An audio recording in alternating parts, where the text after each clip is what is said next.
All right, let's go through some more practice problems, okay? Keep in mind the two different rules. If you are multiplying or dividing, you are going to be rounding your final answer to the fewest number of significant figures. If you're adding or subtracting, you should be rounding based on the fewest number of decimal places. Okay, so that's the first thing you need to ask yourself as soon as you think about rounding. So I have 1.35 times 2.467. So the unrounded value for that is going to be 3.33045.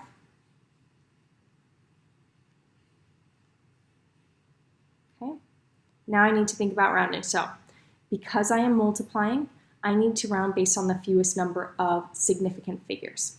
So 1.35, remember a decimal is present, so I'm going to start counting left to right. 1, 2, 3 sig figs, because I'm multiplying, fewest number of sig figs. 2.467, I'm going to start counting on the 2 because it's my leftmost number. 1, 2, 3, 4. So my final answer is going to need 3 sig figs because that's the fewest number of significant figures. I'm going to count from left to right, so 3, 3. Those are my 3 significant figures. So rounded, this is just going to stay 3.33. Okay. For the next question, 1,035 divided by 42. Okay. Keep in mind, because I am dividing, I'm going to be rounding to the fewest number of significant figures. So I need to figure out how many sig figs this value has. So 1,035, no decimal is present, so I'm going to count from right to left. 5 is my first value, 1, 2, 3, 4 sig figs. 42, no decimal present, 2 sig figs. So my unrounded value, when I did the division, I got 24.642857. Keep in mind, I'm rounding to the fewest number of sig figs, which is going to be 2 significant figures, which then tells me I'm going to need just to keep the 2 and the 4. So the 6 rounds the 4 up, so I end up with a value, rounded value of 25. Okay. For number 3, 12.01 plus 35.2 plus 6. So because I am adding, I now need to round based on the fewest number of decimal places. So first, really quickly, my unrounded value, when I add those up, I get 53.21. Okay. And now let's look at the number of decimal places. 12.01 has 2 decimal places. 35.2 has 1 decimal place, and 6 has no decimal places, which means my final answer should have no decimal places. So I'm just going to keep the 3 and I'm going to get rid of the 2 and the 1. Well, does the 2 round the 3 up? No, it does not. So it's going to round down to 53. Okay. For number 4, 0.021 times 3.2 times 100.1.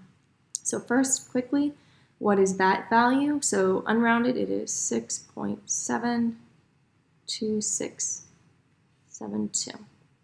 Okay. Because I'm multiplying, I need to round to the fewest number of significant figures. Well, 0.021, keep in mind there's a decimal present, which means I'm going to be counting from left to right. My leftmost number here is a 0. I can't start on a 0, can't start on a 0. So this has 2 sig figs. 3.2, I'm going to count from left to right. The 3 and the 2 are both significant. And 100.1, again, left to right, 1, 2, 3, 4. So based on the rule for multiplication and division, I need to round my final answer to the fewest number of sig figs. My fewest number of sig figs here is 2, so I'm going to keep the 6 and the 7. The 2 does not round the 7 up, so this is just going to round down to 6.7. Okay. For the next one, 150 divided by 4. The value here is going to be 37.5, unrounded. Okay. Because I'm dividing, remember division and multiplication, fewest number of sig figs. So 150, because there is no decimal, I'm going to count from right to left.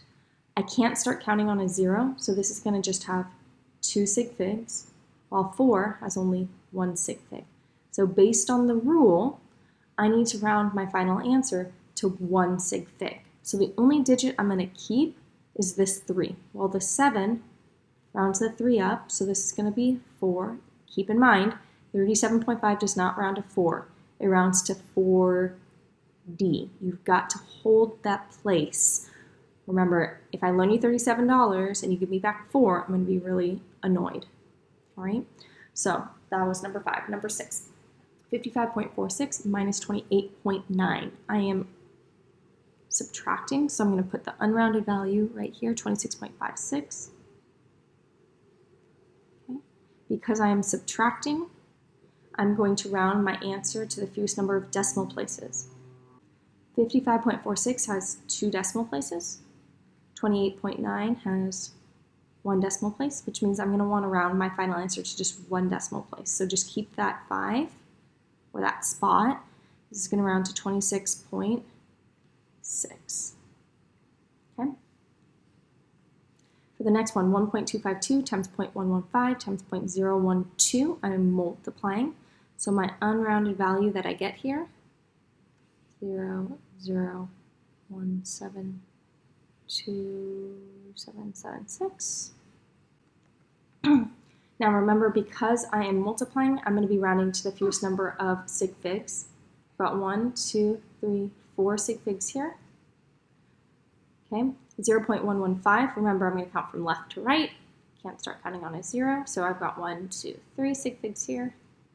And for here, I'm counting left to right. Can't start counting those on the zeros, so I only have 2 sig figs there, which means my final answer is going to need to round to 2 sig figs. Remember, these zeros are not significant, so the only digits I'm going to consider significant are the 1 and the 7. So I'm going to keep those. Again, that doesn't mean just because they're not significant doesn't mean they don't matter. They hold the place and give a specific value to this number. So I'm going to keep the zeros, but then I'm going to put just 1 and 7 because the 2 does not round the 7 up. And that's it.